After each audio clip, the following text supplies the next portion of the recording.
बिस्मिल्लाहिर्रहमानिर्रहीम। अस्सलामु अलैकुम वरहमतुल्लाहि वबरकातुहू। आबिद राजा चैनल की तरफ से आज मैं अपने दोस्तों को रसूल अल्लाह सल्लल्लाहु अलैहि वआलिहि वसल्लम का एक बहुत ही प्यारा फरमान पहुंचाऊंगा। उससे पहले मैं अपने तमाम दोस्तों से गुजारिश करूंगा कि इस वीडियो को आगे ज़रूर शेयर करें और चैनल को ज़रूर सब्सक्राइब करें। तो शुरू करते हैं। बिस्मिल्लाहिर्रहमानिर्रहीम।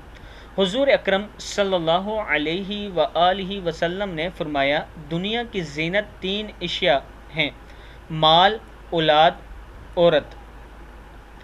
आखिरत की ज़ीनत तीन चीज़ें हैं: इल्म, तक़वा, सदका। बदन की ज़ीनत तीन चीज़ें हैं: कम सोना, कम खाना, कम बोलना।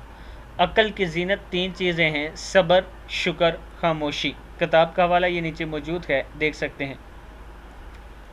मैं अपने दोस्तों से गुजारिश करूंगा कि इस वीडियो को आप दोस्तों ने आगे ज़रूर शेयर करना है। अस्सलामु अलैकुम वरहमतुल्लाहि वबरकातुहू।